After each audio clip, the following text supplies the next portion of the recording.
Hello, hello, hello.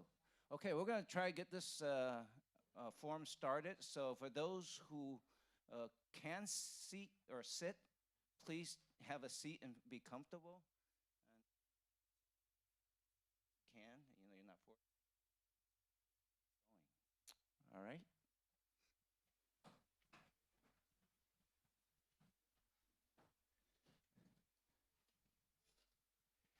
Jen, is everyone ready? Frank, you're up. Well, good evening.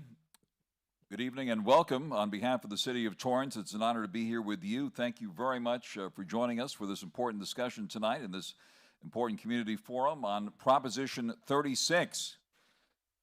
What is Proposition 36? Well, it's the Drug and Theft Crime Penalties and Treatment Mandated Felonies Initiative, which passed by a landslide in the November 2024 general election and went into effect in December of 2024. Frank Motek here, 790 KBC, Motek on Money, just came off the air and to join you here this evening. Also very proud to also co-host the Just Help One radio show and podcast these days, which the Union Rescue Mission has put together with their new CEO, Mark Hood. So we're very tuned into the homeless issue as well, and certainly crime, and over the years covering all the big stories here. And tonight it's an honor to serve as your moderator as we come together to learn more about Proposition 36 and hear from this distinguished panel of speakers assembled here this evening and engage in a meaningful discussion about what this measure means for Torrance and throughout Los Angeles County. Before we begin, it's an honor now to introduce our distinguished panelists who are seated with me on this dais this evening. The Honorable Nathan Hochman, Los Angeles County District Attorney, is with us.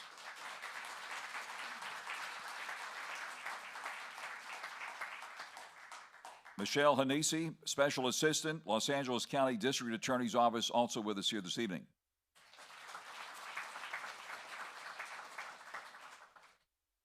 Sheriff Robert Luna, Los Angeles County Sheriff's Department, the Sheriff of Los Angeles County. Sir, wonderful to see you here. And the Interim Police Chief Robert Dunn, Torrance Police Department. Sir, wonderful to be here with you. Truly appreciate your presence and expertise. And now to formally open tonight's forum, it's an honor to present the Torrance Mayor, the Honorable George K. Chen, to give his opening official welcoming remarks. Please join me in welcoming the Honorable George K. Chen, the Mayor of Torrance. Mayor.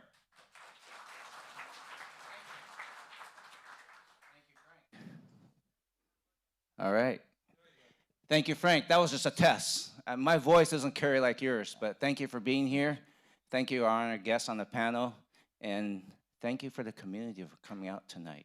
I just want to say, this is your meeting. We organize this so that you can hear from our head law enforcement community, so you can see them up front. And we know that public safety is priority in the city of Torrance, and I believe in the entire South Bay.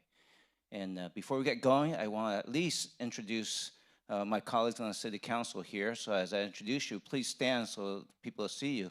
We've got Councilwoman Sharon Kalani, District 4. Councilman John Kaji, District 1. Councilman Assam Sheikh, District 3, where the Civic Center is. Councilwoman Bridget Lewis, West Torrance, District 2.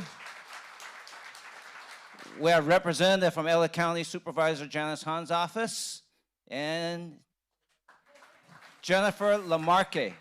I just want to make sure I got the last name correct. All right. So, Frank, I've done my job for you to bring it home now. Mayor, okay. Thank you very much for this tremendous honor. It's always wonderful to see you at all the business-related events here in the South Bay, so thank you very much for this honor of being with you here this evening. To begin our discussion tonight, we will now hear an overview of Proposition 36. Please welcome now Michelle Hanisi, the Special Assistant with the Los Angeles County District Attorney's Office, who will walk us through the key elements and impacts of Proposition 36. Thank you so much, and I want to especially thank DA Hochman and Sheriff Luna for supporting policies that enhance public safety.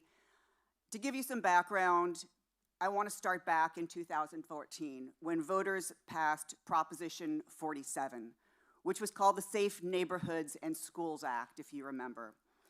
And it was supposed to save the state money by reducing the state prison population. The promise to voters at the time was that money would be transferred to the local communities for rehabilitation and drug treatment programs. The key features of Proposition 47 was that it was going to reduce certain drug possession crimes from felonies to misdemeanors, which it did. It changed the threshold amount for felony thefts from $400 to $950. It eliminated the felony crime of petty theft with the prior so that no matter how many times a person stole an amount under $950, it was always a misdemeanor. And it made drug possession for personal use a misdemeanor, never a felony. In December of 2016, 2 years after Prop 47 passed, the USA Today newspaper group did a multi-reporter feature focusing on the impacts 2 years later. And what they found was that the state saw only about half the savings that it had projected. And unfortunately, much of the remaining money was being diverted back into the state's general fund instead of going to the local communities to be used for the treatment and rehabilitation programs that had been promised to the communities. They also found that enrollment in drug treatment programs was at an all-time low because without the threat of incarceration, no one would go to the drug treatment programs. The defendants would rather get sentenced to county jail because they knew that with the overcrowding situation in the jails, they'd get released in just a few days. The newspaper reporters also found that thieves were gaming the system. The thieves knew as long as they kept their thefts amount under $950 each time they stole, they could go from store to store to store and steal multiple times a day, every single day, and it would always be a misdemeanor, really just barely a traffic ticket, and they would never get arrested. Violent crimes, meanwhile, were increasing statewide, and reported property crimes started going up. But then they started decreasing. Why? Why would property crimes start decreasing under these circumstances? And I want to note that I said reported property crimes, because there were also some unintended consequences of Proposition 47. And one of the huge consequences was the police powers to make arrests under these circumstances. Penal Code Section 836, as it was written at the time, only gives powers the police to arrest for a theft if the police actually witnessed the theft. That's the way the law was written as it existed at that time. So if the police got called to a store where a shoplifting had occurred, they couldn't make an arrest for a misdemeanor theft. They could only make an arrest if they could do so for a felony. Prior to Proposition 47, if it was for a petty theft with the prior, for a crime they could charge as a burglary, or for an amount over the $400 threshold, they could make an arrest because it was a felony. But post Prop 47, none of those crimes existed anymore. It was just a misdemeanor, so they could not arrest a person. What happened was retailers would make the call, the police would show up, and the police would have to say, "I'm sorry, I can't arrest this person. The best I can do is write them a citation," and that's if the person was still there, if they hadn't walked away from the retailer. It would be up to a security guard or a person working at Target or 7-Eleven or the mom and pop liquor store to try to hold a person until the police showed up, which was completely unrealistic. Unfortunately, there were times when security guards during this time period did try to detain people and got killed doing so. The big retailers advised all of their employees never to do this, and thieves started walking out of the stores with handfuls, cartloads of goods. We all saw the video of this in the news, right? And the retailers very quickly learned that calling the police was a useless exercise, that nothing was going to happen. And then the thieves quickly learned the same thing, that they could walk out of the store, they could fill their backpacks, they could fill the carts, and they could walk out of the stores, and there was not going to be a consequence. And that's what they learned, and that's when we saw the crimes went up and the thefts went up, but the reports went down. Property theft reports went down, but shrinkage went up for the retailers, and thefts went up for the private citizens, and there was no consequence because the police couldn't make arrests. Meanwhile, over the next 7 years, California's homeless rates skyrocketed. The U.S. Department of Housing and Urban Development annual report to Congress for the next 7 years showed that for 6 out of the next 7 years, California led the nation for increases in the homeless population. These are the circumstances that put Proposition 36 on the ballot in 2024, with the intent to address some of the consequences, intended and unintended, caused by Proposition 47. So Proposition 36 had 2 key areas of focus. It has a theft provision and it has a drug sales and use provision. And it created 2 new crimes that could be charged as felonies, giving back to the police that power to make arrest for theft offenses and for drug offenses. And they both have several of the same key elements. First, they're crimes that can be charged as felonies, giving back the police that power to make an arrest and take people into custody, so that there's an immediate consequence when someone gets caught. Second, they require that the person have prior convictions, so they specifically target repeat offenders, not first-time offenders. And third, they both have treatment, diversion, and misdemeanor sentencing options so that they encourage and prioritize rehabilitation. So the first of those new crimes is Health and Safety Code Section 11395, and it's possession of hard drugs with 2 priors. So as I said, it can be charged as a felony or misdemeanor, and because it can always be charged as a felony, the police have the powers of arrest. It's an arrestable offense. It always allows the defendant to make the choice, not the prosecutor, not the judge. It allows the defendant to make a choice between choosing a drug program over incarceration. So the defendant can opt into a drug program if they choose to do so. It only applies to possession of these hard drugs. So a person cannot be charged for this crime for possession, for example, of marijuana or hallucinogens. It's for the big drugs: fentanyl, heroin, cocaine base.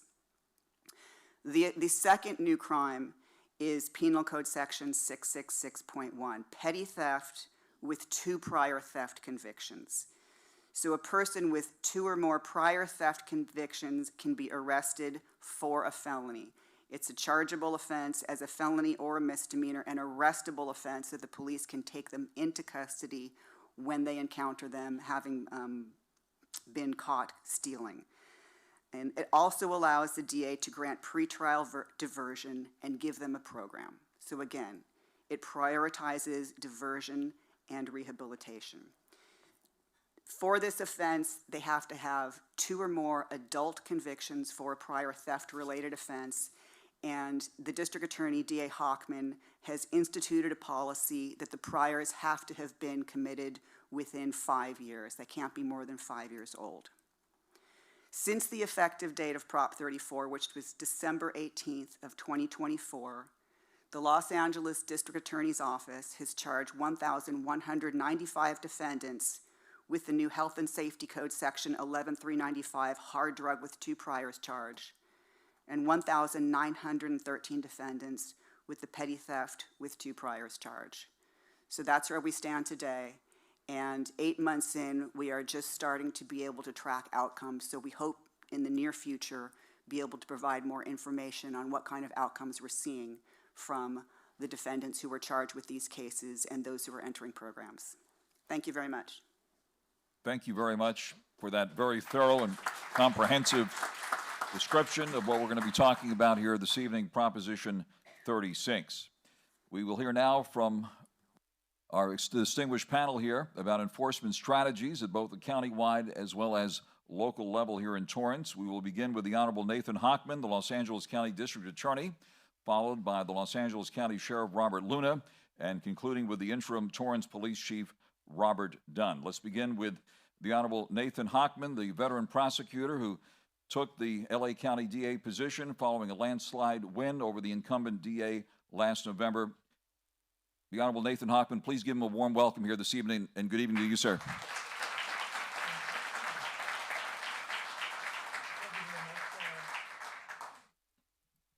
Thank you very much, Frank. Mayor Chen, thank you so much for setting up this terrific panel. Ms. Hannessy, excellent presentation as always.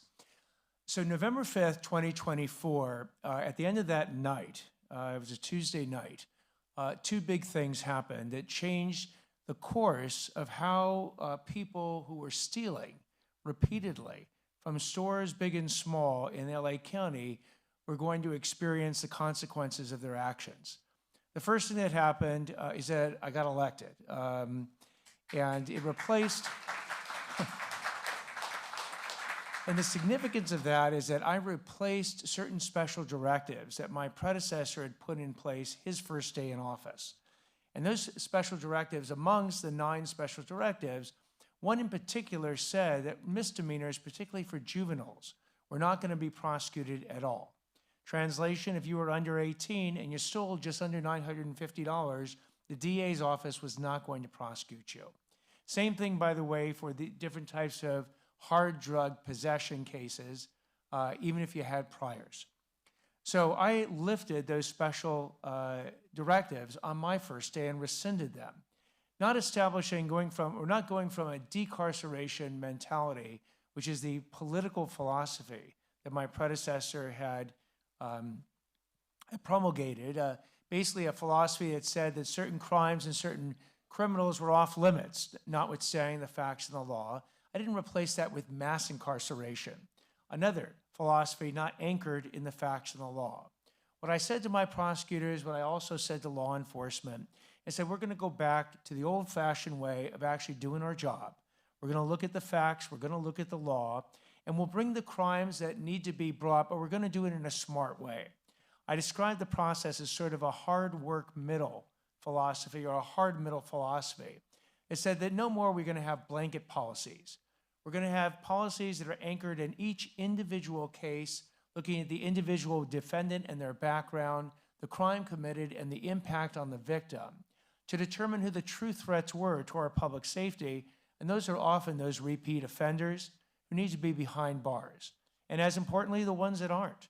The first-time nonviolent offenders still have to pay a debt back to society if they violate society's rules. But that's where other than prison alternatives come into play, whether it's community service, restitution, pay it back if you stole something, or if you have a serious drug addiction that got you to do these crimes and you otherwise met the criteria, we will give you that choice. And that choice is you can go to prison or jail, or you can do, often it's an 18-month rigorous rehab program that if you get through one day at a time, will give you a certificate and will wipe that crime off your record. That is the hard middle approach that we adopted, and one of the 6 priority areas that we implemented it into was retail theft. So the second thing that happened the night of November 5th is that Proposition 36 passed with almost 70% of the vote. And Michelle is right. That was a reaction, a 10-year in the making reaction to Proposition 47. And so all the promises of Proposition 47 didn't come to light. In fact, one would argue either the intended, or I'll be charitable and say the unintended consequences of Proposition 47, that if you reduce the threshold on which you prosecute felonies, that if the supposed money that's going to come into the community treatment programs don't come in, what you're going to see is that the criminals are not stupid. If they understand you can steal just under $950 every single day, and it doesn't add up. So if you steal $950, $949, and you steal $949 the second day, it's not $1,800, it's $949. And you can keep doing this over and over and over again. And if you get tired of doing it in just LA County, cross the border to Ventura County or San Diego, or San Bernardino, or Riverside, and keep going. That was Proposition 47. And Proposition 36 has now given prosecutors and law enforcement the tool to go after these chronic thieves and these chronic illegal drug users. And you heard the numbers are quite impressive. Now, over 1,900 people have now been charged with Proposition 36 felonies, and over 1,100 people on the theft side, and over 1,100 on the illegal drug use side. So let me share with you two press conferences I've had. One actually I had this last Tuesday, and one I had a couple months ago that sort of give you a little flavor of how Proposition 36 is actually happening in the community. So the first press conference I had a couple months ago, back in May, it was at a 7-Eleven.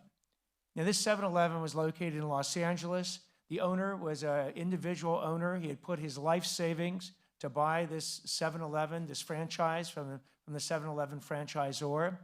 And he had watched over the last several years his profits literally walk out the door as people would come into his store, take stuff, not pay for it, wave bye-bye, because they knew that he wasn't even going to be in a position to call law enforcement.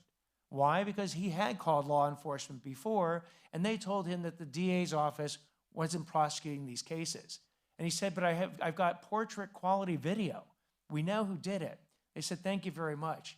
The DA's office isn't prosecuting those cases. And even if they did, these are misdemeanor cases. And as Michelle told you, that misdemeanor didn't occur, that theft did not occur in my presence. So I can't arrest the person, even if the video is perfect. So I asked that store owner in particular, why didn't you at least file the police report for an insurance claim? He laughed at me. He said if he filed every claim for every theft, he would have lost his policy a long time ago. So he stopped calling the police. Enter Proposition 36.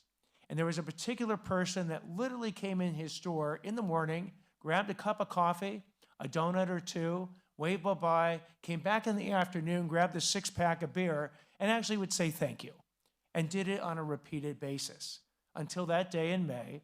And then what happened that morning is that particular individual, when he came in, the police were waiting for him.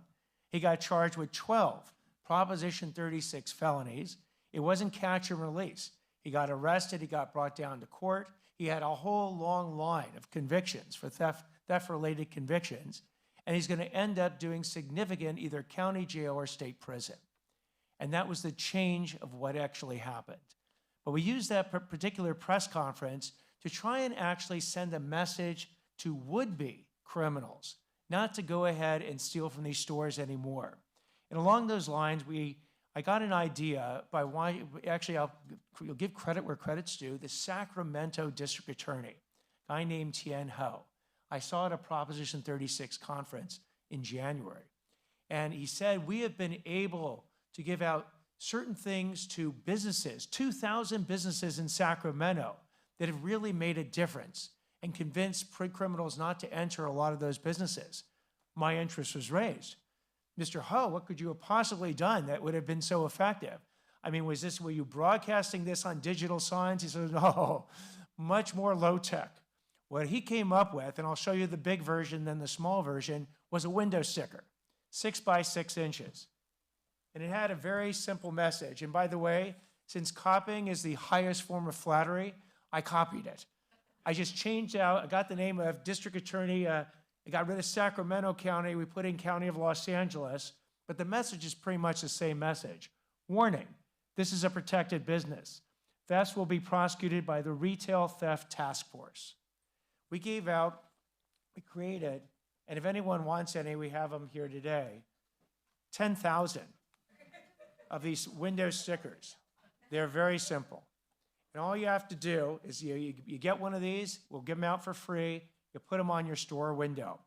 And what happens is people, the would-be criminals look at that and they might pause. And they might think, not today, or maybe not this store. And by the way, here's the dirty little secret. Every business is a protected business. This one just happens to have a sticker on it. And we're willing to give out as many stickers as people want. But it's a low-tech way to send a deterrent message that, look, we don't want to fill our prisons to the breaking point. If anything, that's the failure of the criminal justice system. We want to deter the criminals from committing the crimes, saving a lot of victims in the process. So we're going to continue to deliver these type of stickers. We're actually going to break it out for residential burglary or potential residential burglars as well. We've got one we're got in the works for hate crimes. Again, we're sending out the messages that people will now be held accountable, because the sheriff and I have to deal with a DA's office that for 4 years was not sending out the message of accountability. If anything, it was a different message. We're now bringing back that message every single day. So let me then share with you the press conference this week. Interesting enough, it didn't take place in LA County. It took place in Ventura County. Because what happened is that Proposition 36, along with some companion laws, allowed two things to additionally happen. One, you could now add together thefts from a single store over different days, or if it was with the same individuals over different stores even, if they are all part of a common scheme. So if you stole 500 here and 500 there, now you're over 1,000. And then it said, if you go ahead and steal from multiple counties, we can go ahead and bring the case in any one of the counties that you stole it. So no longer do we have an inefficiency where LA's got to bring a case against someone, Ventura has to, or whatever the other counties are. So this Tuesday, I went up to Ventura County, and the Ventura County DA's office, along with their sheriff's department, along with basically Home Depot's entire investigative team, brought down 14 people on an operation that had 600 thefts from 71 Home Depots just this year alone. Over $10 million of merchandise. It was electrical circuits and components that had been stolen. And it was basically terrorizing Home Depots, because they're literally, the people, as you heard, are instructed not to actively stop these people if they're going to walk out and just keep walking, because they don't want any type of violent confrontation at a Home Depot. But Home Depot keeps the video. Home Depot analyzes the video. Home Depot uses all their technology to make sure that they can identify the crews that are doing this. Handed it over to the Ventura County Sheriff's Department. By the way, about 50 of those 71 stores were in LA County. But because of Proposition 36, they could bring one case. Now these 14 people are literally looking at somewhere between 4 and 34 years in prison. And it shut down this operation because it wasn't just the burglars, but the fencers as well. So my thanks is to all of you, and for that matter, anybody across this state that voted for Proposition 36, because it really has given law enforcement some tools to finally take the fight back to the thieves. And no longer will they be able to operate in a land, I used to call it the golden age of criminals, a land of unaccountability, non-accountability. Now we're holding them to task for their illegal actions. And I'm convinced if we have this conference in a year from now, we'll be able to see some real trend lines going in the direction that we'd like to see them. So Frank, let me again thank you for inviting me tonight and turn it back to you.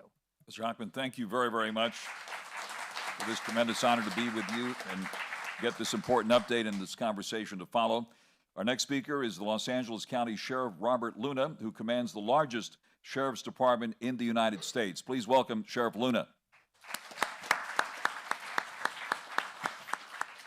Well, good evening to each and every one of you. It means a lot to us that you decide to come out this evening and listen to us, because this is an important topic. Public safety, quality of life, crime has always been something that affects each and every one of our neighborhoods. So just real quickly before I start my comments, if you can give a hand to all the police officers and deputy sheriffs that are in here for the work they do every day.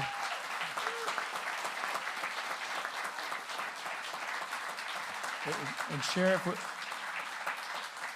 would you mind if I add the deputy district attorneys as well? And the deputy district attorneys that are in here. Thank you, sir. Yeah, we do make a great team, and we're blessed to work here in LA County with each other, where the DA, and I tip my hat to you, sir, you've been doing an incredible job. Your folks are doing a really good job. and really bringing accountability back to us.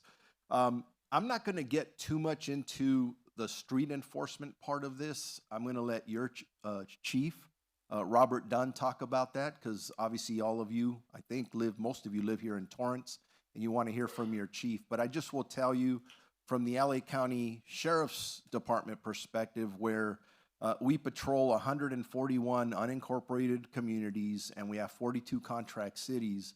I tell all of our business owners, all of our community members that the Sheriff's Department will respond, we will investigate, and we'll put together the best cases that we'll turn over to our partners at the District Attorney's Office. As simple as that sounds, over the last several years, it has been difficult. When I sit or stand in front of community leaders and or business owners are going, yeah, but the officers are saying that they don't want to file a report because nothing's going to happen. So we just want to make sure we're sending the message that if you are a victim of a crime, please report it to us. We don't know what we don't know. And this day in policing, no matter what department you work for, we work a lot smarter than we ever have, which means we are data driven. And that data is based on the reports that come into us from each and every one of you.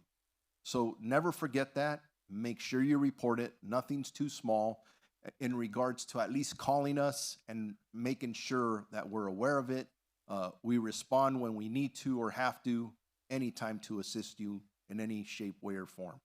So what I'm going to do is I'm going to skip ahead, and I'm going to, for a second, like I said earlier, not talk about that response and investigation, but another portion that we at the Sheriff's Department are in charge of is our custody operations. I operate 7 custody facilities throughout the county of Los Angeles, and our daily inmate population is a little over 13,000. That's an average. That goes up 100, 200, one day and up the other. What you need to know as I'm giving you my comments is that we currently have 2 consent decrees and 2 settlement agreements that I inherited when I walked into the Sheriff's Department that guide and control what we do in custody operations. So for example, my state rating for the amount of people that I care for every day should not be above 12,400. There is a settlement agreement that says that I have to maintain that population. Remember what I said a couple of minutes ago. My current population, at least yesterday, was 13,100. This isn't a math class. You see the difference there. So it is a constant struggle for us to maintain that and make sure that we're doing whatever we can.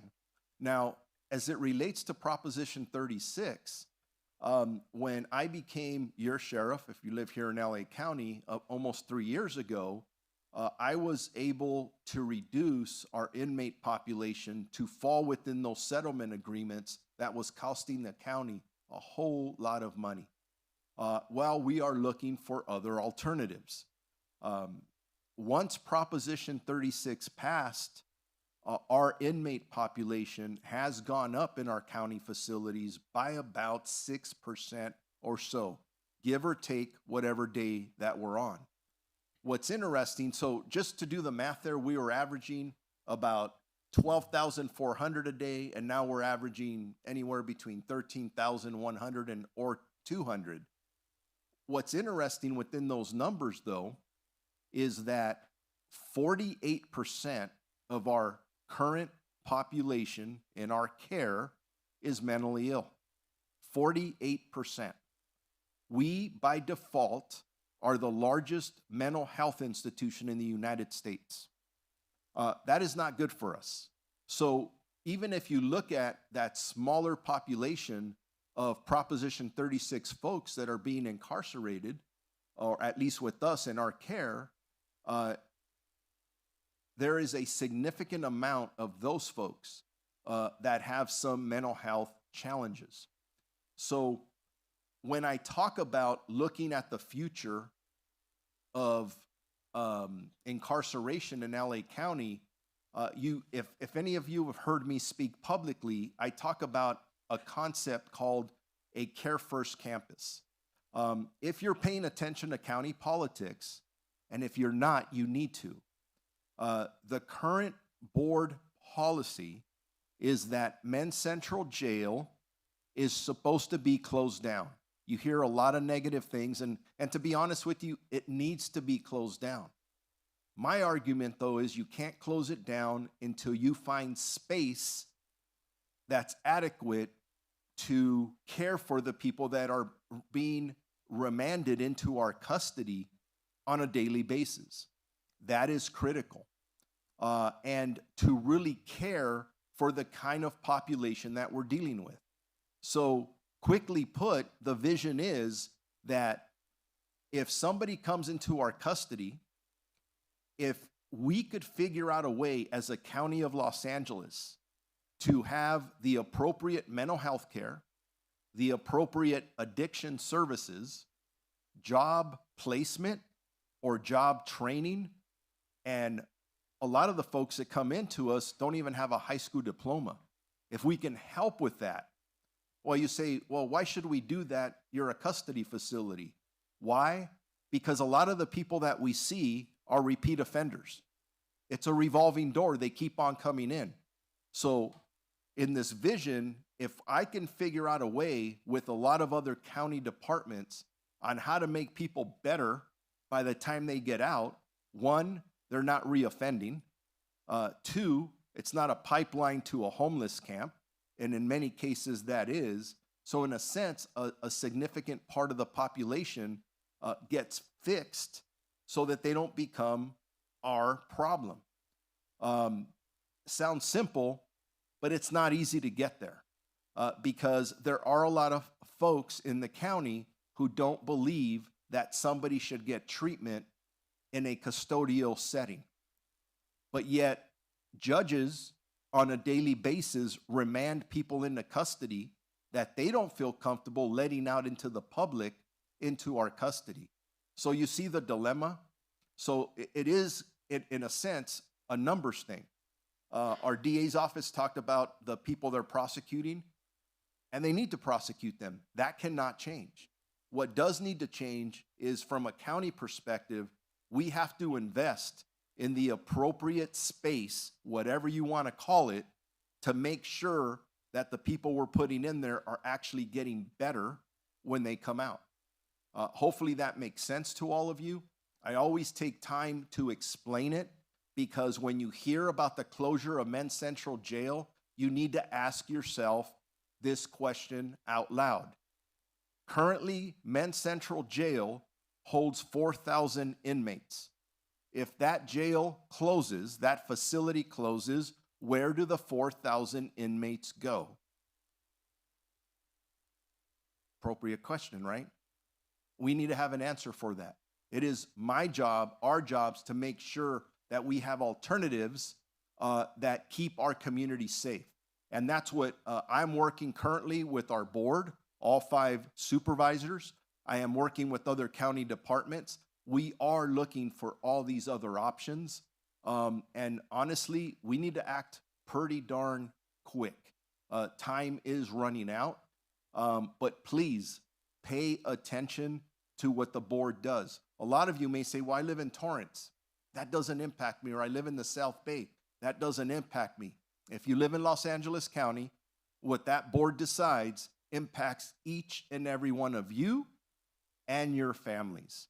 So again, I'm going to stop there. I'm going to be here for question and answers with my partners here to the left. And thank you again for being here tonight. Really appreciate you. Sheriff, thank you very, very much.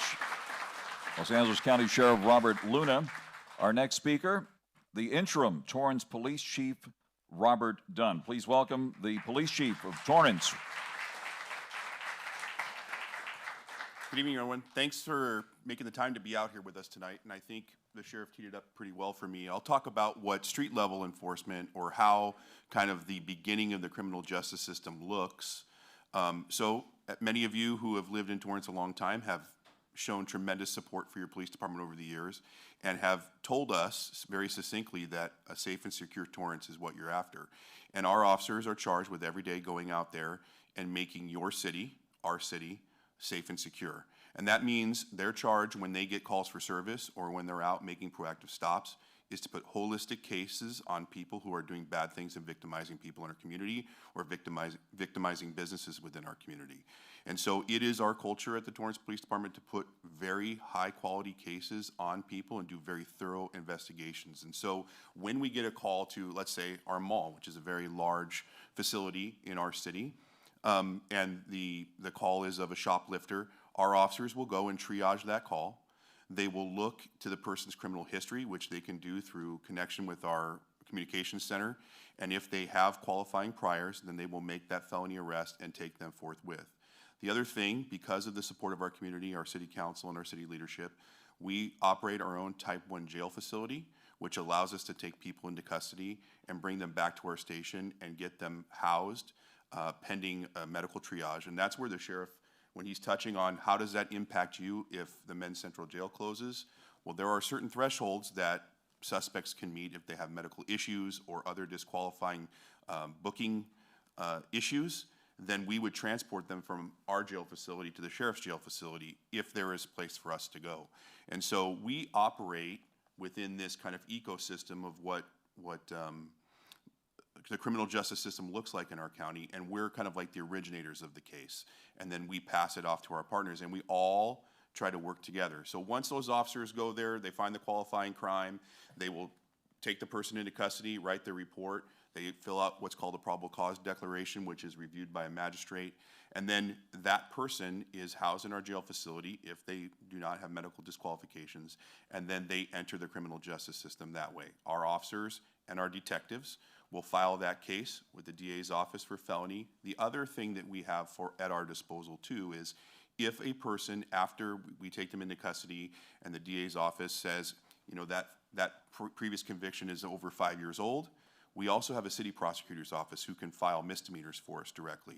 And so we have access, because we have our own city attorney's office here, to taking that case and making a misdemeanor and still have accountability for criminals within our community.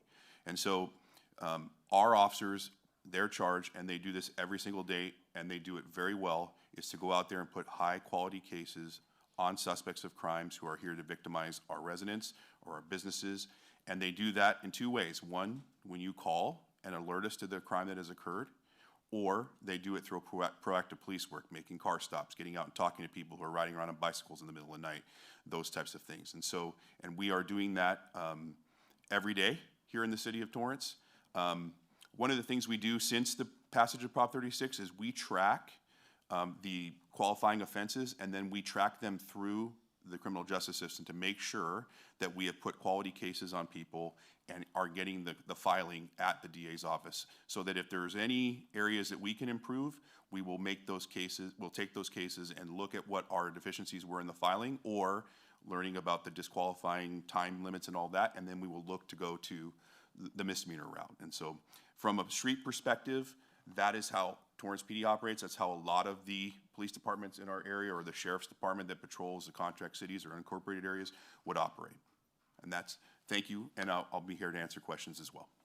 Chief, thank you very, very much. Thank you very, very much, Chief.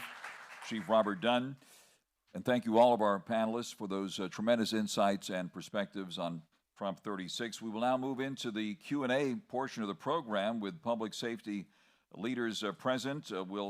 I'll present some news-driven questions here, and also begin with some questions that were submitted online in advance by members of the Torrance community. And we'll also take questions coming in live through the city's YouTube and Facebook streams with the assistance of the great Torrance staff here. If you're watching online, please continue to submit your questions in the comments section. And finally, we'll open the floor in person here to questions in the council chambers. If you fill out a comment card, we'll address those as well. And after that, you may come up to the microphone when prompted.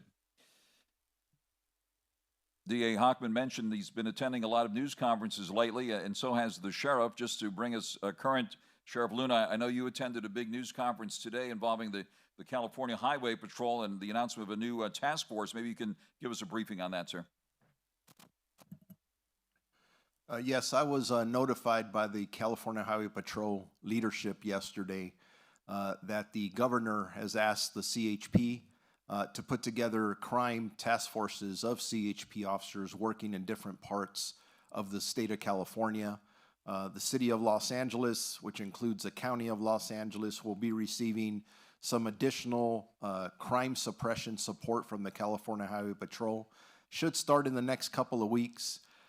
We have worked, we as the LA County Sheriff's Department have worked very well with our partners at the CHP.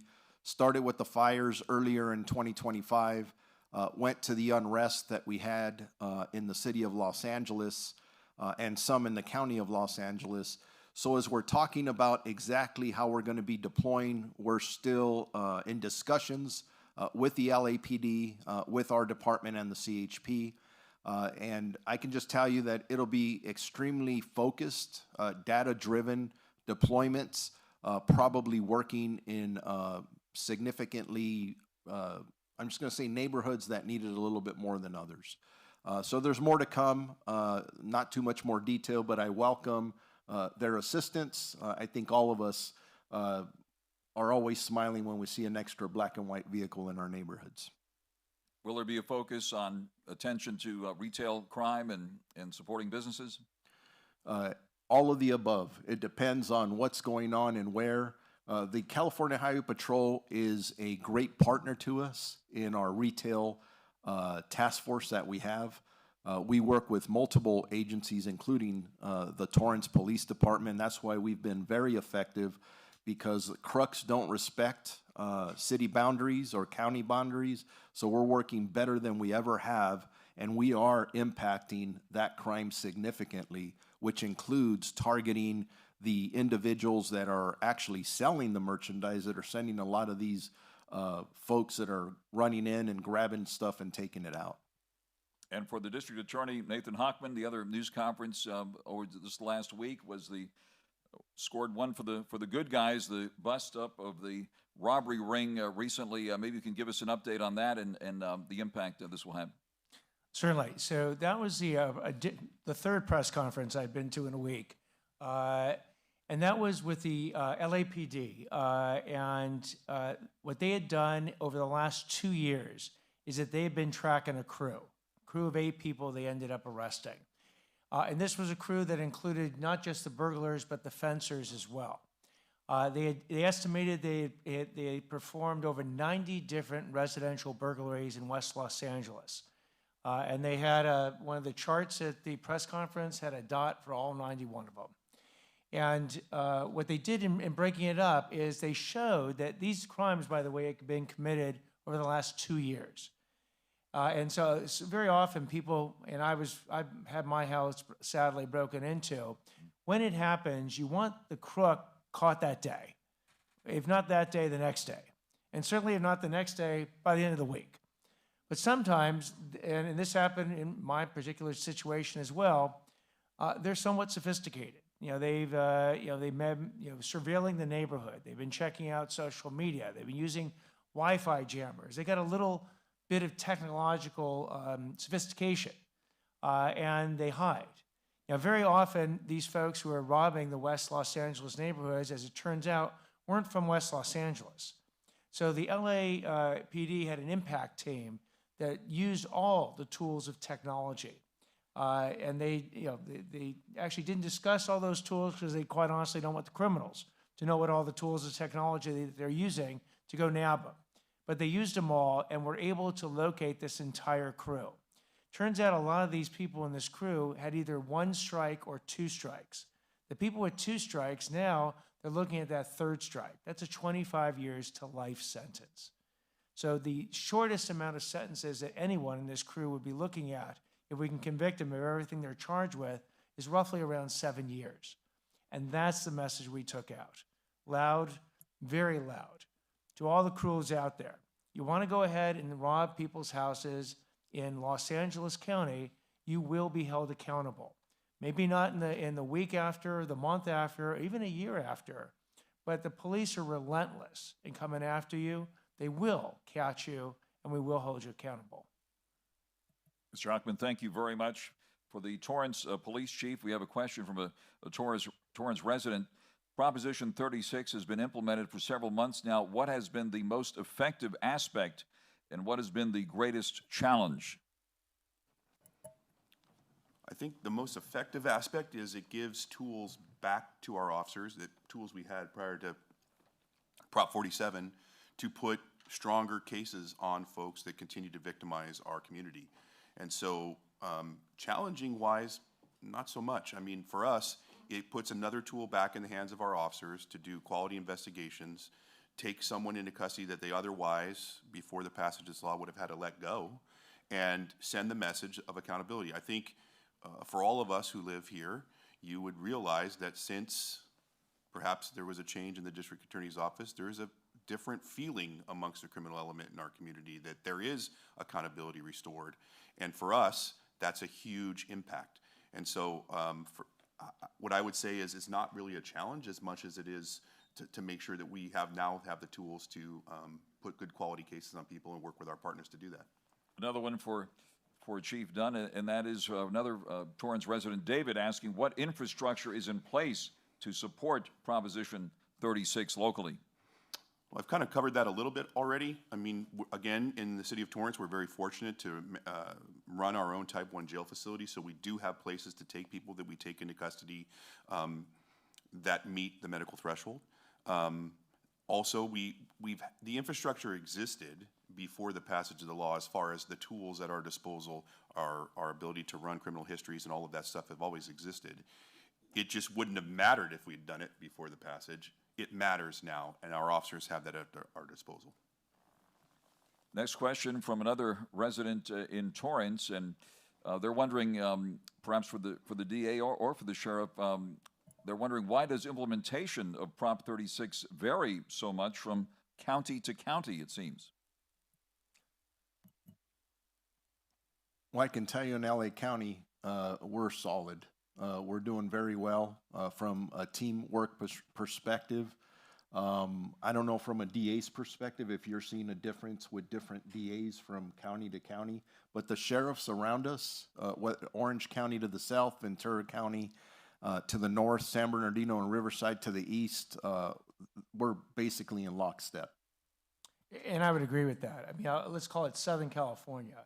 Southern California has used this tool, used it effectively, and really now are taking the fight back to the criminals.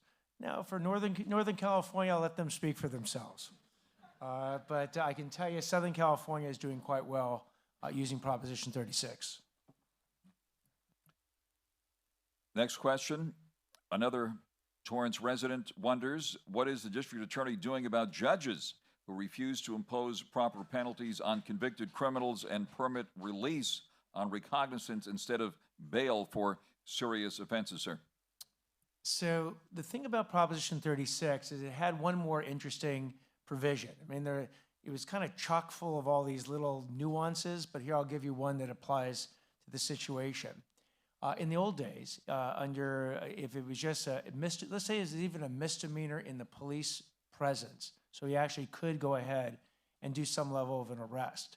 That arrest would be what's now called a cite and release. They basically write you a speeding ticket and tell you to show up in court in whatever it is, 60 or 90 days.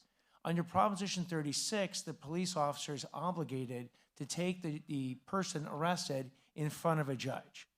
And the judge now has to make a bail decision, keep him in or not keep him in. Is that person a flight risk? Is that person have a history of violating the law, which is by definition a Proposition 36 arrest, because they have to have 2 or more prior convictions to have a Proposition 36 arrest?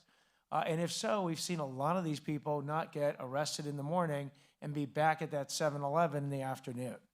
So that's been a very good check on not even the judiciary that wanted to let them go. The judiciary didn't have even an option.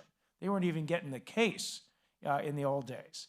So, and then with respect to other judges that they got used to a sort of a situation where the DA's office wasn't opposing or even active in trying to hold people accountable, we're getting those judges used to it as well. Some were always there. Some judges will never be there. and we will oppose those judges every single time. But I'll tell you that the overwhelming majority of judges are trying to do a good job every day, trying to figure out what the law is in every single case, understand what the facts is, and apply the law to the facts. And that is the overwhelming number of people in our judiciary. Thank you, Mr. Hockman. Another good question from another Torrance resident asking, let's start with the police chief and then maybe go right down the line here on this one. How will Torrance cooperate with ICE, federal ICE agents, when perpetrators are arrested under Prop 36 and eventually released?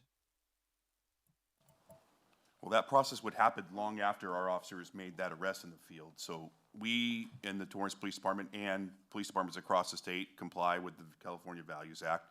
So our immigration status or enforcement is not a concern of the department, especially when we're making arrests like that. Yeah, I wish I had powerful powers and I could order everyone in the government, state, federal, and local to do what I want, or at least include me in the decision making. Unfortunately, federal civil immigration enforcement does not coordinate with local law enforcement. They don't coordinate with local DA's offices. And sometimes it is frustrating. We had a situation very recently in our criminal courts building. We were going after a drug dealer. Drug dealer was in the middle of a preliminary hearing. Drug dealer actually was out on bail and was out to lunch that day, literally the middle of his hearing. And ICE agents picked him up, stuffed him into a car, and off he went, which wasn't very helpful to my drug hearing, my preliminary hearing, because it had to stop. I don't know where that person may or may not ever come back and finish that hearing, which means that person will never get a drug felony conviction that we were prepared and had the evidence to prove in the court of law so that they got it. So they're not coordinating with us, and I wish they would, but that's not what they're doing. And as a result, you know, at the DA's office, you know, we'll deal with it. We'll deal with it as best we can. The sheriff and obviously local law enforcement, they even have a tougher job trying to deal with something that they don't know is about to happen, but very often they have to deal with the repercussions of what happens with it in the community. And the last thought I'll give you is that a lot of the victims and witnesses who are part of our biggest cases can be documented or undocumented. They're both scared to come down to the courthouse now because they don't know what's going to happen at a courthouse. That's not good for the criminal justice system here in this county. You know, very often we've actually had to have our investigators pick up witnesses in order to actually get them to come to court because they don't want to come to court even if they're subpoenaed because they don't know if ICE is literally lurking in the courthouse. So we'll get through this. You know, it might be a whole bunch of bumps in the roads. We will get through this, but it is not an easy road that we're going through right now. So with the LA County Sheriff's Department, we do not do civil immigration enforcement. As the chief said, not only do we follow Senate Bill 54, but for LA County, our policy for the county is even more strict than SB 54. But I want to explain something a little bit further. I've been in law enforcement for over 40 years. And I am all about protecting victims, no matter who they are or where they come from, and putting suspects away that have victimized folks for whatever reason. Now, in the LA County jail system, I always give this statistic out that in 2024, we booked about 59,000 people in our system that year. That same year, we had requests from the federal government 995 times civil detainer requests. And those were for a variety of issues, some serious, some not serious. We did not comply with one of those because state law and local county policy prohibits us from doing so. It takes away my discretion as the sheriff to do so. But for me, I wasn't completely just satisfied with that. So what I did last year, I started to lobby with the California Sheriff's Association and the Major County Sheriff's Association that in the county policy, it states clearly that if the federal authorities come forward with what you call a federal judicial warrant signed by a judge, then at that time you can turn over somebody who's in our custody. That's what I was lobbying for, because up to that point, the federal government had not issued one of those warrants for us. So my opinion was, if it's that serious, why aren't you doing your job? So what ends up happening is, by about the end of May, we start getting federal judicial warrant requests through the LA County jail system. So to date, we have about 60 of those, give or take one or two. And we have turned over about 27 or 28 to the federal authorities. And again, I'm emphasizing it's for a federal judicial warrant signed by a judge. And then the other remaining individuals are waiting for their cases to be adjudicated, as the DA just mentioned, because if they commit a crime here, they have to be accountable here. That is important. It is critical. And I'll end with this. Over 70% of the individuals being taken into custody by ICE, Border Patrol, and the other federal agencies have not or do not have a previous criminal history. About 30% of them do.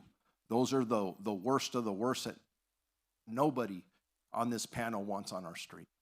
Again, that's that 30%. The other 70% are the day laborers that are getting chased around Home Depots with guys holding rifles, or car washes, or grabbing the taco lady off the sidewalk.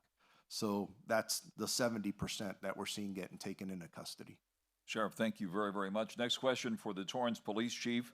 And I think business people here are encouraged that we're not seeing as many of those sickening smash and grab videos these days. From a business person here in Torrance, they want to know, how will businesses be supported in addressing theft in progress? Will there be a dedicated line to contact the Torrance Police Department? Well, if there's a theft in progress, and we would consider that emergent, you would call the dedicated line of 911 to report the emergency in progress. And so there doesn't need to be a separate line for you to call as a business to report an in-progress crime. You should be calling 911. And so we at the Torrance Police Department do very much value relationship building. We have a dedicated community lead officer team who's here tonight with us. They're charged with, in the various quadrants of the city, maintaining and building relationships with the business community. We're very fortunate, and I know our executive director is here, but to have a very good relationship with the Chamber of Commerce, who does liaison with our business community. We do meetings with our business community to educate them on emerging crime trends. We also release those through our social media to alert people. And like the panel has said tonight, we do want to arrest people and hold them accountable when they violate the law. But if we can prevent crime from happening and prevent people, especially business owners, from being victims in the first place, that's valuable too. Thank you, Chief. Interesting debate going on right now. Is crime up or down? What's the real answer? DA Nathan Hochman. Yeah, it feels like you should put your thumb up or your thumb down.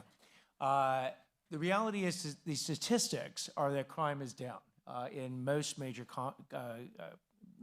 categories, whether it's homicide, property crimes, violent crimes, countywide data, citywide data.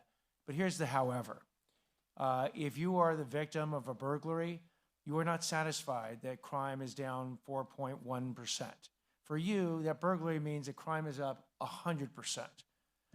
My father used to say that he never met anyone who was 5.2% unemployed. You're either 100% employed or 100% unemployed. So it's slightly comforting. It's certainly the direction we want crime to be going overall. But it just emphasizes to myself and everyone on this panel and all the officers and all the deputy district attorneys every day how important it is that we just keep doing our job. Because we have to change a cost-benefit matrix for criminals. Now, again, there are certain criminals out there, whether they're mentally ill or whatnot, that you're never going to reach. I can have as many signs as I want on as many businesses, and if you're in a mentally ill episode, you're not paying attention to the sign. But we are going out, and again, we're dealing with those criminals by actually arresting them. But with everyone else, it really is a cost-benefit matrix. And what we're about doing is increasing the costs, the consequences of doing the crime. And that is the proven way to actually achieve deterrence. They actually say you have to do two things. There's got to be a realistic chance you're going to get caught, and that's law enforcement's role, and then meaningful consequences if you're actually caught, and that's the DA's role. So law enforcement's been doing a great job for a long time and are now getting some more resources to do that job. And now the DA's working in partnership with law enforcement. So do I think that message has been received by the criminals? A bit. But do I think that every week that we reemphasize that message over and over and over again, that within the next couple of weeks, months, or hopefully over the next year or two, it's really going to be received? 100%. Sheriff Luna, is crime up or down, sir? If I follow the statistics, for Los Angeles County, crime is down. Our overall Part 1 crime is down 10.5%. Property crimes are down 12.1%. And violent crimes are down 3.4%. Those are the numbers. But there's a lot that's numbers don't talk about.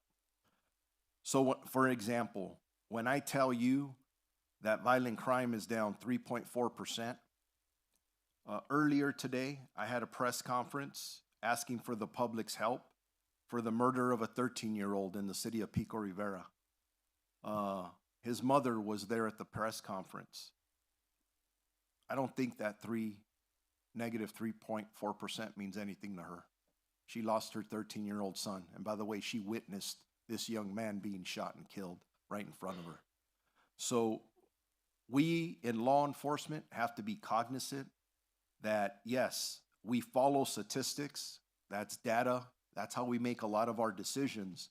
But I can tell you from being fully engaged in all of our communities in LA County, there is a significant perception that crime is up. And people always ask me, why does it feel like it's up? And again, I said it earlier, I've been in this business for decades. And if you look at numbers, whether they're murders or robberies, I served 36 years at the Long Beach Police Department. At one point in my career, I was a homicide detective. Early 90s in the city of Long Beach, we had about 132 murders. When I left Long Beach in my last year, we were down about 31 to 32 homicides. I use that as an example because if you look at the strict data, crime today compared to where it was in the 80s and 90s, there is no comparison. It is much different today. What's happening today is video, phones. You're seeing crime up front. We never used to see that in the 80s and 90s when I started as a police officer. So it's a longer answer. Crime is very complex, but you cannot ignore perception in any community in LA County. Thank you, Sheriff. And here in Torrance, for the police chief, is crime up or down? And if it is down, does Prop 36 get some of the credit?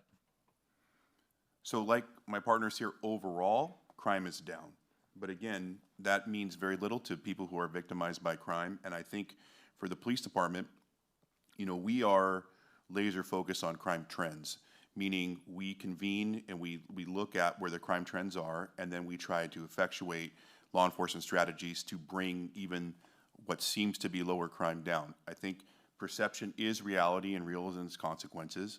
And so we want to make sure that we're cognizant of the fact that although the numbers show crime is down, communities often feel from a spate of incidents that will occur that could show a drastic increase because it went from 0 to 1 or 0 to 4, that we're educating them about what is really happening, giving them the tools to help them prevent from being victims, and then responding appropriately as a police department to those emerging trends within our city.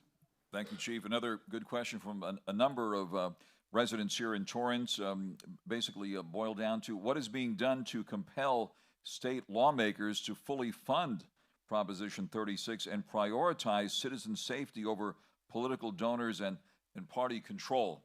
Let's start with the District Attorney, Nathan Hochman. I like the concept of compelling a state legislature. That would be great. Back to my having that omnipresent and omnipowerful abilities to compel a state legislator. The answer is they have failed in actually properly financing Proposition 36. Why? Because they actually opposed Proposition 36 in the state capitol. They tried to pass some of their own laws that were, they made a small difference, but weren't going to make a big difference.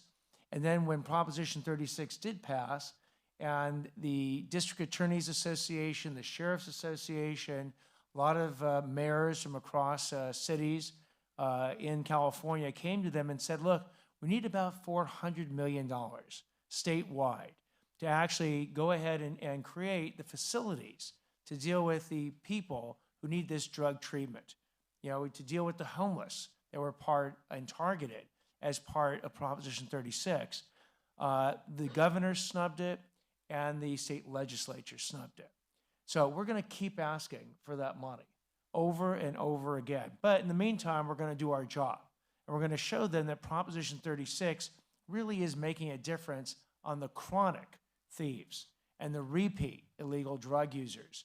Because again, what is the alternative? And let's focus for a second. We haven't done much on illegal drug users.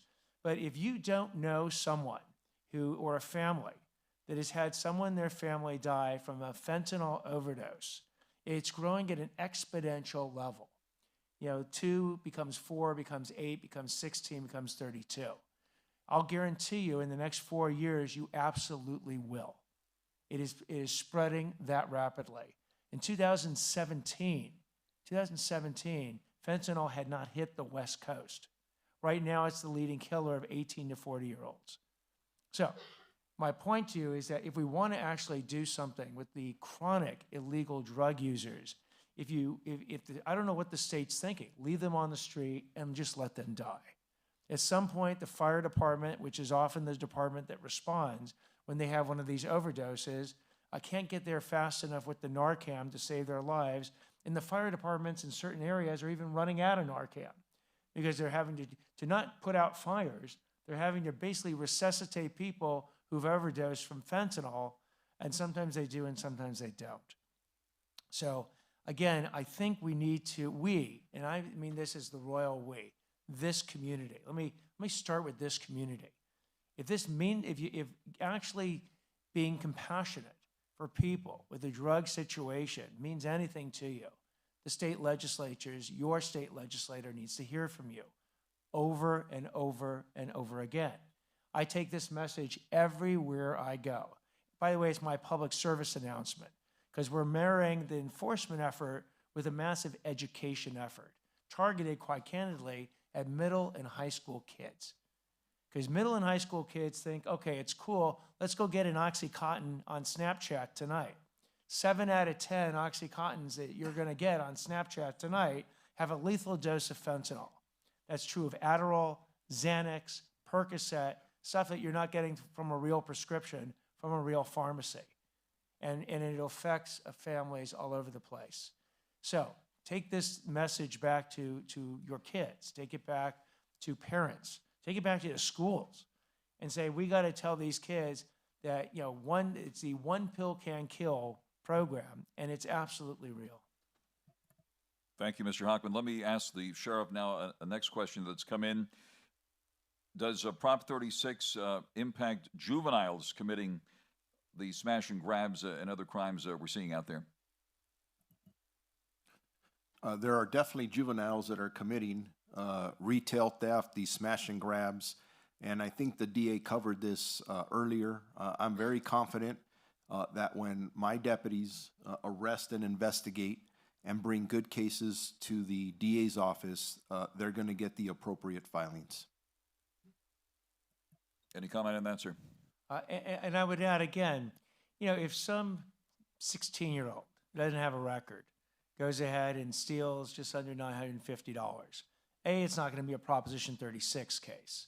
And B, we can't pretend they didn't steal. And that's what was happening before. That basically a DA's office said we're not going to prosecute, law enforcement wouldn't bring the case in because they know they're wasting their time. Store owners wouldn't even report it. So now we've changed that sort of direction. We tell store owners report it. We tell law enforcement officers go ahead and bring those cases in. And if they are juveniles, they'll go through the juvenile justice system, which is where they belong. But that system very often will give them diversion, but they're going to have to meet with a police officer. They're going to have to meet with a district attorney often. They'll have to meet with a judge. And hopefully that going through that system, especially if they don't have a record, will be enough of a wake-up call for them that they won't go, they'll understand there's consequences for your actions and they won't do it in the future. The flip side is that if there are no consequences for just stealing at a low level, then why do you think there'll be consequences if you steal at a little bit higher level? So you steal a couple $100 from a 7-Eleven, go do a smash and grab at a jewelry store. What's the difference? Why are there now consequences for this? Keep going. It's a horrible message to send to young people that you can go ahead and violate society's laws with no consequences. We'll figure out the right punishment and how to get them through the system that makes sense, uses a little bit of common sense, but what we won't do is pretend they didn't commit the crime in the first place. Chief, any comments about juveniles committing crimes and possibly also being impacted by Prop 36? Well, as the DA said, oftentimes those kids won't have the predicate crimes to get into the Prop 36 realm, but we would treat that call for service like we would treat any other call for service. Our officers would go, do a complete investigation, and make the arrest if it's appropriate. Now, there are different protocols for juveniles, and we would follow those protocols. I think the other thing that I would say about Torrance is we do have a community counseling aspect to our department where we do have our own diversion within our police department. We're also working on a partnership with the county to do just the same. Oftentimes, and especially if we can get to the youth in our community and drill down on what the root cause of their, why they're offending, maybe we can get them on a path that doesn't involve the criminal justice system, if appropriate. And so we have taken the steps within our organization to really invest in trying to get to the root cause of those crimes and what causes juveniles to be in a situation where they're thinking about stealing. I mean, quite frankly, sometimes, and under previous rules of previous district attorneys, adults would use children to make those steps because they knew that they wouldn't be prosecuted. And so we want to go after the people that are making those juveniles be in those situations as well. Thank you, Chief. Another important question from another Torrance resident, and that is for the DA and perhaps for the other panelists as well. How will the implementation of Proposition 36 interact with the governor's executive order directing mayors to remove homeless encampments statewide? Interesting. So again, it goes to the overall notion of prosecution. One of those special directives that I mentioned before that existed with Mr. Gascon that we rescinded on my first day was what are called quality of life crimes. It's a whole range of misdemeanors, not just theft. It's criminal threats, trespass, loitering, low levels of violence and vandalism. And we basically, again, for 4 years, that wasn't being prosecuted. So if a police officer came up to a homeless encampment and saw what I just described going on, throw in some illegal drug use and throw in the theft, if they wanted to go ahead and arrest, great, and then they bring the case to the DA's office for a declination. So very often, they would just keep walking unless they saw a very serious crime occurring. Now the message is different to law enforcement. You come across a homeless encampment and they're doing these type of crimes, you can go ahead and enforce the law. But the Sheriff's Department has an excellent program that I've seen in action called the HOST program, H-O-S-T, Homeless Outreach Services Team. And what it is, it's deputy sheriffs that have been trained to deal with the homeless. They go out in sort of a big group with members of the Department of Mental Health, Vocational Services, Public Works, as a team approach. They institute a 5-point protocol. So I've seen them at Venice Beach. I've seen it at the Rio Hondo River, under the 101 freeways, and over at the VA in West Los Angeles. It's about an 8-week program. It's called Identify, which means literally shake the hands of everybody there, get their name, tell them who you are. Assess their needs. Okay, are you a veteran? Maybe we can get you a vet in the VA. You know, do you have you just lose a job? Is that why you're there? Well, I got the Department of Vocational Services here. We'll find you a job. What can you do? Then you do outreach. You try to pair these people with the services and housing locations that have those services and try and make that match. But there's a 4th and 5th part of the protocol. You post a 14-day sign, and 14 days later, the trucks come, they put up all the tents and whatnot, they put it in the back of the truck, and they stick it in a warehouse. They've been doing this since 2017, so that's what, 8 years? They've only had to arrest 2 people in 8 years. They've moved thousands. And the reason is, if you treat the homeless humanely, you try and figure out, as you were saying, what you can do to actually deal with the symptoms and the situation that got them to be homeless, and then marry the services with their needs, you don't have to arrest them. In fact, most of the people aren't even there after that on that 14th day. They've already been moved into different facilities. So Proposition 36 gives us the tools to prosecute, but I've also seen incredibly successful programs that aren't bent or focused on prosecution. They're focused on actually trying to solve a problem. Sheriff Luna, do you want to address Prop 36 as it relates to the homeless encampments? The DA answered the question for me, talking about my host team. The only thing I'll add is that from going back to the county jail position that I hold, we've got to monitor the numbers. So we do have community members who will approach us and say, hey, if somebody's blocking the sidewalk or committing a quality of life issue, we want to put them in jail. And I think we have to be very cautious because if I have serious offenders in custody, in our care, do I let some of them go to make more room for somebody who committed a lower quality of crime? So we got to just find a balance. But I want to emphasize, I go back to what I talked about in the very beginning, this treatment kind of approach where we focus with other departments on addiction and mental health, because we're not doing that now, and I think we're failing our community. We are failing the people who are homeless. We need to do better as a county. We need to approach it very differently. That's the only way we're going to reduce that count. And by the way, the count in the county is down about 4%. Doesn't sound like much, but it's better than what we were a year ago. So little by little, we'll keep on addressing it. But I think our deputy sheriffs, really all of them, even the ones working patrol, not only our host team, are doing a magnificent job out there under very difficult circumstances.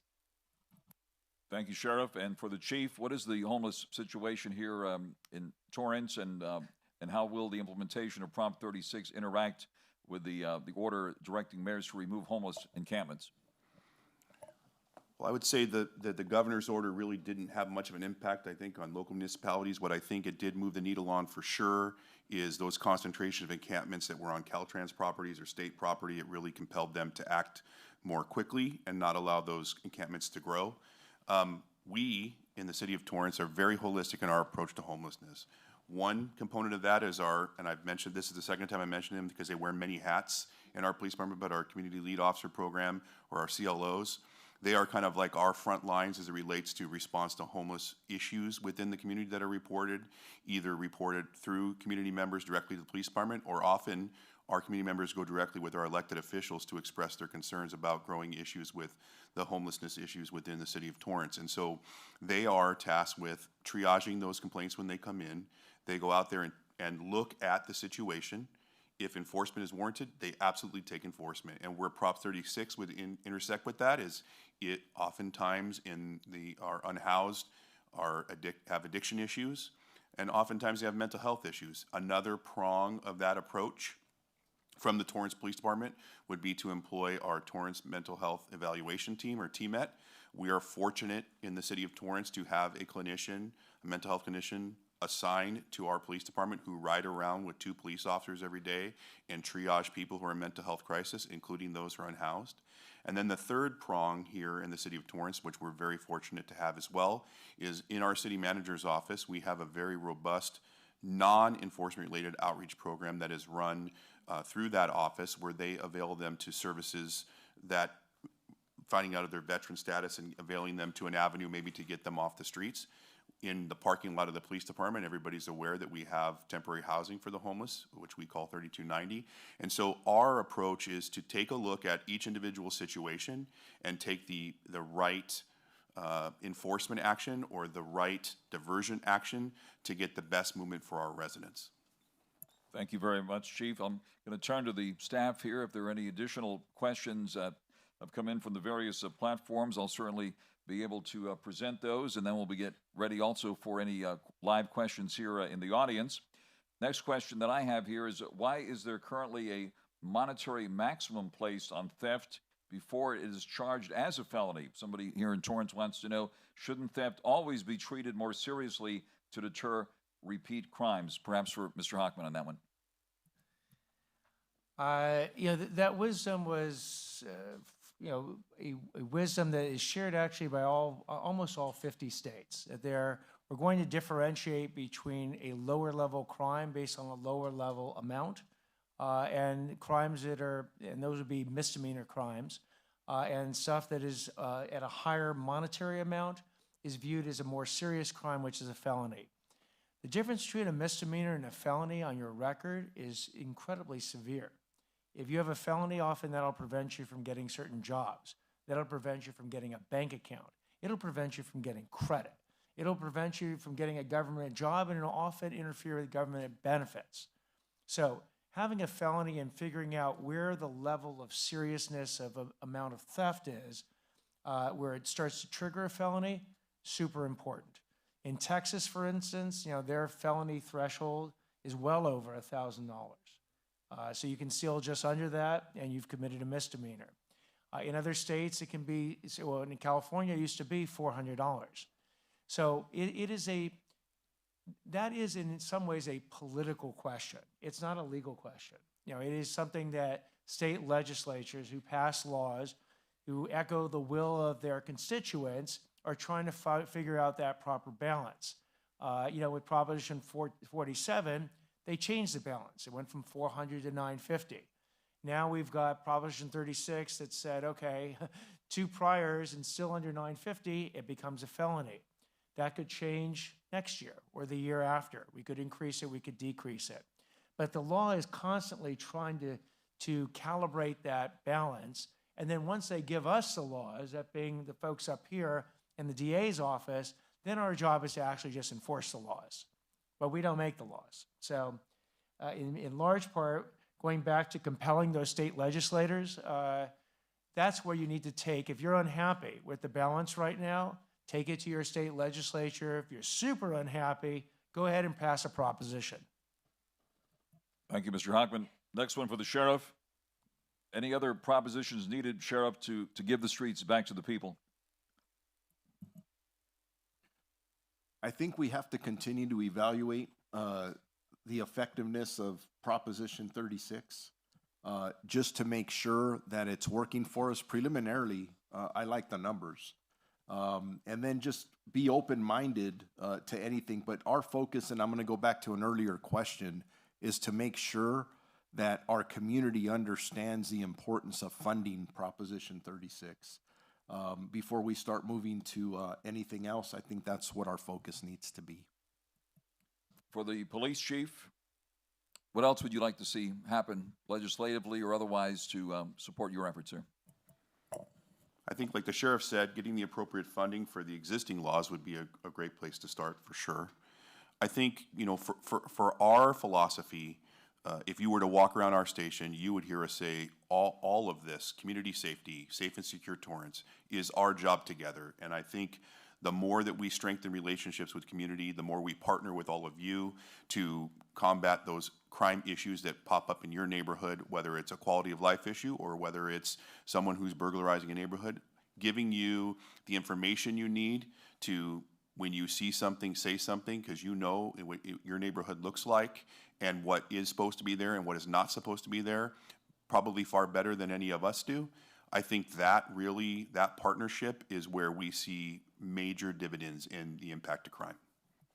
We're just about ready to take questions from the audience, so if you do have a question, you can line up to the podium, and we can also get a microphone out to the audience to you if you prefer. Another important question that's been submitted online here for the sheriff as well as the police chief. What is the situation with the issuance of concealed carry weapons permits? A business person here in Torrance wants to know. And Sheriff, what is your policy on the issuance of concealed carry weapons permits? I'll let the chief answer what he does here for the city of Torrance, but for the Los Angeles County area, when I took office in December of 2022, we had a backlog of CCW requests, carrying concealed weapon requests, of about 10,000. Since that time, currently, we've reduced it by about 57%. We're down to about 4,304. And again, I want to do better. We have to do better. One of the first things I did when I got into office is I realized that the number of people working CCWs, we had 2. I had to increase that to 14. The only way to reduce that even further is to add more staffing, which we cannot do at this time. There's some legal challenges that we're facing. We just learned that we have to start accepting out-of-state requests, which is only going to add to our numbers, because in all of 2024, we added 4,661 requests.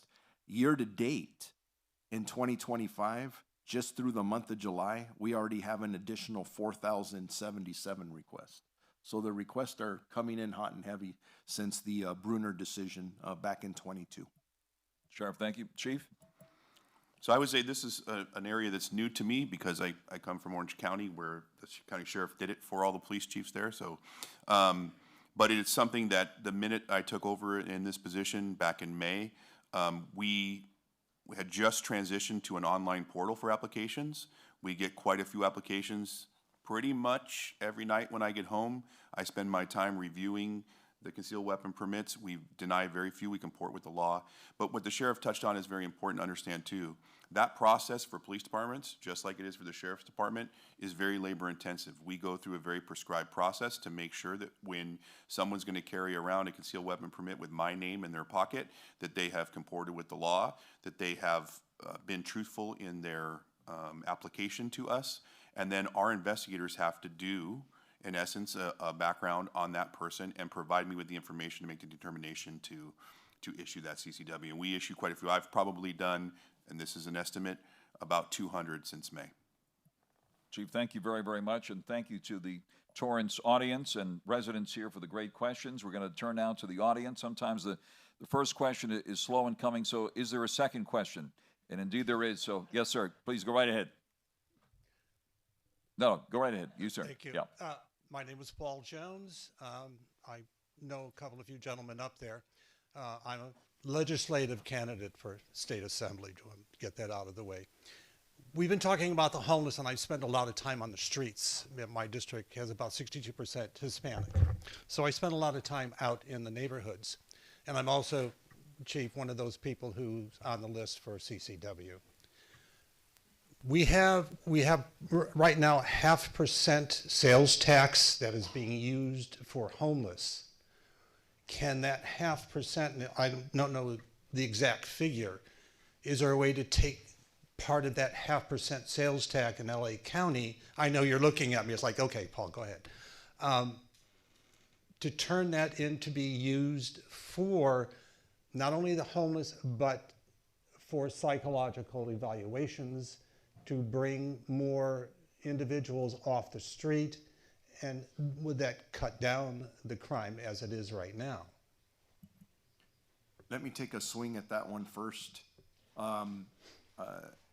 In the recent past, I came out and supported Proposition 1 and Measure A. And that was a difficult decision for me because I'm all about accountability for tax dollars. I don't want, tax money to be going into a black hole. The reason I decided to support that was because as a deputy sheriff or police officer or a paramedic or firefighter, you get dispatched to some pretty chaotic scenes dealing with individuals that are either addicted or mentally ill.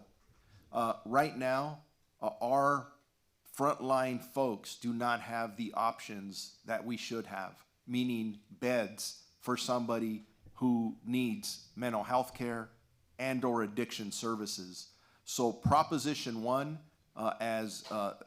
and Measure A, as that money's being collected, I am hoping that we will see more beds to give our frontline police officers, deputy sheriffs, and firefighters more options instead of taking them to overfilled emergency rooms or jails that are overcrowded. And I know I was talking to Supervisor Hilda Solis yesterday at an event that we were at together, and she was saying that at USC or General Hospital in LA County, they're about to bring on 193 addiction beds. Is that enough? It is not, but it's a step in the right direction, and they're going to be needed to really help for any issue, whether it's homelessness or crime or theft. A lot of the things we're talking about can be dealt with if we actually had the beds for people to get help. Okay. Mr. Jones, thank you very much for the question. Thank you. Our next question from the audience. Go right ahead, sir. Good evening, Sheriff. I have a question for you, and thank all of you for being here tonight. My name is Arnie Corlin, and we've had conversations in the past. One of my feelings is that, well, we have Prop 36, and that was supposed to bring a lot of the money that we need for the new custody facilities. My personal feeling is that our Board of Supervisors for a long time has not backed you up enough to develop those various custody facilities. So have you, from the sheriff's side, put out anything, or could you, that kind of lays out what you believe that you need? Where would we find it? And the community members to be more specific in order to advocate for you on your behalf. So have you put any of that out there? I've been out doing a multitude of town hall meetings throughout the county of Los Angeles, talking about the need for a new facility of some kind, new space. I retracted a little bit. I am working with each board office to try and go in a little bit of a different direction. I could tell you all that those conversations lately have been going what I think in a better direction than they were before. A lot of I think if I heard in your comments there, in the past with my predecessor, there was a horrible relationship between the board and the sheriff's office. That doesn't exist anymore. When I'm asking for money for more academies, I receive it. If I ask for money for cars, buses, tasers, I could go on and on. We're about to get a new CAD system. I couldn't do any of that without the support from our supervisors. So it's a work in progress. They are supporting our men and women, but there's a lot of work to do, and you'll be hearing more from me about this concept about creating a new space as we get closer to closing down Men's Central Jail. Okay. Thank you, sir. Appreciate it. Next question, sir. Thank you so much. Next question, go right ahead, sir. Thank you. So my name is Arthur Shopper. I'm a resident here in the city of Torrance. I'm really pleased. The list of questions, there were 3 of them that I had asked, and they were asked, and that's really good. I see how very receptive already the panel is, but there is something I did want to follow up on. I'd like to start with the district attorney. I still am concerned about, for lack of a better term, woke judges. I feel that some of the judicial officers that have been elected are not cooperative. And I would like to know what resource or I mean, of course, obviously it's up to the voters. We need to elect better judges, but in the interim, what resources do you have to deal with judges that are not cooperative, pro-criminal, that are taking whatever steps they can to allow criminals to just walk free? And if you could also clarify, my understanding was there was an order where judges were supposed to release everybody without bail, but I can see that that's no longer the case. If you could clarify that. Thank you for the question. That'll conclude the questions from the audience due to our time constraint. Go right ahead, sir. I have the sheriff handle the bail question, but let me deal with the judge question. Let me give you an example. We had a judge in our airport court who was presented with the following situation. An individual was in Santa Monica, walking down the path, sees two individuals, takes a crowbar and tries to hit the guy. Luckily, the guy was able to call a lifeguard, and the individual, the suspect, moved on. Ended up at a homeless encampment in Santa Monica. Found a person coming out of a tent, beat that person within an inch of their life. That person will be in a wheelchair the rest of their life. Beat his girlfriend as well. Shouted racial epithets. We charged him with attempted murder, and we charged him with hate crimes, serious crimes. Had a record of violence. Had a record of being in mental health treatment facilities because he's got a mental health issue. So it goes in front of a judge, and the judge says that we're going to divert that person out of the criminal justice system and into basically a mental health treatment facility unlocked. And we're going to basically trust that they can get through 2 years of treatment. If they get through 2 years of treatment, then all of a sudden that crime disappears. It gets dismissed off their record as if they didn't commit it. But in the court that day was the victim in a wheelchair, screaming at the judge, saying, "What are you doing? On what planet can we have a justice system where this guy can literally beat me within an inch of my life, and you're going to not even have him plead guilty, accept responsibility? You're going to send him into a mental health facility for only 2 years? What, at the end of 2 years, magically, he's going to continue his treatment, and that's a guarantee? And what about me? I'm stuck in the wheelchair the rest of my life." So that judge went ahead and ordered that disposition in that case. We have now gone ahead and we filed what's called a peremptory motion under a penal code 170.6. And what it basically says is that every time that judge is selected to hear a case involving someone with mental illness and violence, we strike the judge. We get 1 strike per case. That judge is on our strike list. Now, we don't do that lightly. We want to work with the bench.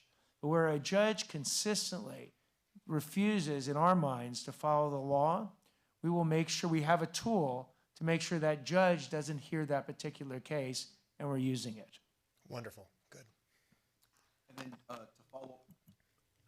to follow up on the second part of your question, and then just to wrap up the first part of the judge question, when people vote, and by the way, not everybody votes, which I find just it's just crazy. Usually when you look at your voting card, the most difficult votes to cast are the one for judges. And I think those are some of the most important ones. Yeah. And people really need to take the time, read the fine print, and really look at the judge's records or a candidate for judge. Because most people just either check a box or leave it blank. That's why we have some of the challenges that you described. In regards to no bail. I got to kind of build on that. What do you suggest we use as a measure then? Because we are kind of stuck. Usually there's a party endorsement, which I find really unethical anyway. What do you suggest we do then? Because it is kind of a mystery for us regarding these judges. It really depends on your own individual preference, because depending on what community I go to, there are different perspectives on the way judges rule. So it's an individual choice and your individual research on what you think is important in your own value system. But going to the no bail issue, when Mike Moore was the chief of the Los Angeles Police Department, him and I testified in court, and there was a case called Urquidy.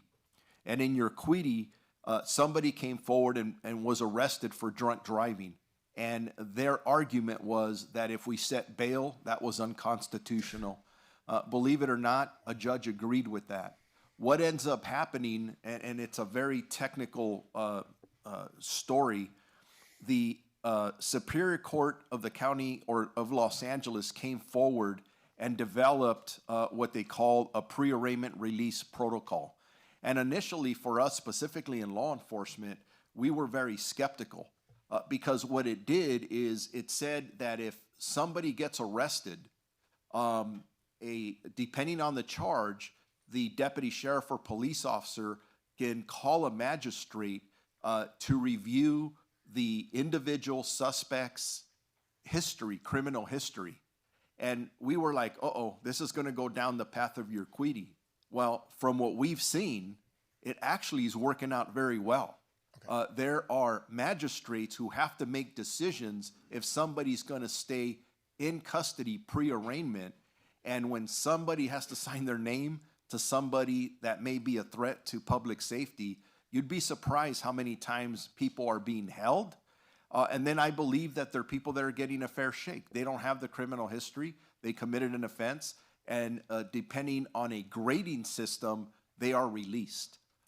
It's more technical than that, but this PARP system is a lot better than this Urquady decision, which, by the way, is still kind of hovering out there. They want to see how PARP works. And I'm hoping PARP works because we do not want to go back to that Urquady decision. That will negatively, in my personal opinion, impact public safety. I really appreciate it, and thank you again. I voted for you, DA Hochman. I think you're doing a fantastic job. Thank you. Thank you very much, and that brings us to the closing portion of the program. DA Hochman, final thoughts here on this very informative program here tonight.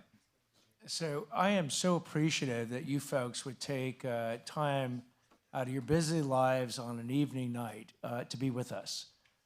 In fact, I was trying to count how many people here. Is probably somewhere between 60 and 70 people, but I don't see 60 or 70 people. Because if each of you hit your social media, your text messaging, your email, social networking that you do in person or online, 60 or 70 people is really like 60 or 70,000 people. It's that powerful. So you actually have the ability, if any of what we were talking about tonight makes sense, to go out and spread this message and do it in a viral way. And all of a sudden we were talking to 60 or 70,000 people tonight, and that's incredible. So my thanks goes out to this audience for being the ones that are going to start this viral path going on sharing this messages of what you find important. Because as you heard today, if you're invested and you want to go ahead and get a new jail, it's going to take work. You want to deal with the state legislatures and get some money for Proposition 36, it's going to take some work. You want to back up all the great programs I heard of the Torrance Police Department. That is encouraging your Torrance council members and the mayor who are here today to make sure they keep backing up the police department. So again, thank you so much for allowing me to be here tonight. Thank you very much, Mr. Hochman. Sheriff Luna, closing thoughts, sir. I'm going to feed off of what the DA just said, but it's going to sound like I'm going to counter it, and I'm actually not. It's very important that each and every one of you show up here tonight. You want to make a difference in our community. You want the laws to change. You want decisions to be made that are sound public safety policy. You have to be fully engaged and involved. You don't get that from your living room at home or a computer sitting at your house. You do it by coming out, engaging the old-fashioned way, and really making your voices heard. It is critical because when I sit in board meetings, the people that fill up that room are not what I hear from a lot of you or the questions being asked tonight. It's usually completely counter to what I'm hearing tonight. So I'm in meetings a lot of times when people are saying, well, this is what the community wants. They don't want a new facility. They want to close down Men's Central Jail or conversation like that. And I'm wondering, where are all the folks that I hear from when I go out to these meetings? It is critical that you get involved, you get engaged, your voice matters. your elected officials, whether it is at the city level, the county level, or the state level, need to understand who the community is. Thank you again for coming tonight. Really, really appreciate each and every one of you. Thank you very much. Thank you, Sheriff Luna. And now to the interim Torrance Police Chief, Robert Dunn. What I would say is having a safe and secure Torrance is truly our job together. Being here tonight is an investment in that partnership with your police department. I can tell you from the Torrance Police Department, we feel your support. We are here for you. We are also very well supported by our city leadership, our elected officials. It is truly a blessed department to have the support that we have, and it doesn't get lost on us. And so thank you, and remember that this is our job together, and thanks for being here. Thank you very much, Chief, and thank you everyone in the audience for your thoughtful questions and participating tonight. I'd like again to thank all of our panelists from the LA DA's office, Michelle Hannessy, LA County DA Nathan Hochman, Sheriff Luna, Interim Chief Dunn, and the Mayor of Torrance, George K. Chen, all of the elected officials here tonight, and law enforcement officers in the audience. Thank you very much for being here tonight, and we'll let you get back to your important work. And on behalf of the City of Torrance now, thank you everyone for watching and being here tonight, whether here in person or tuning in online. We hope the forum has provided valuable information about Proposition 36 and its implications for the community. We wish everyone a safe evening and appreciate your continued engagement with the City of Torrance. It's been an honor to be with you. Thank you very much, and good night.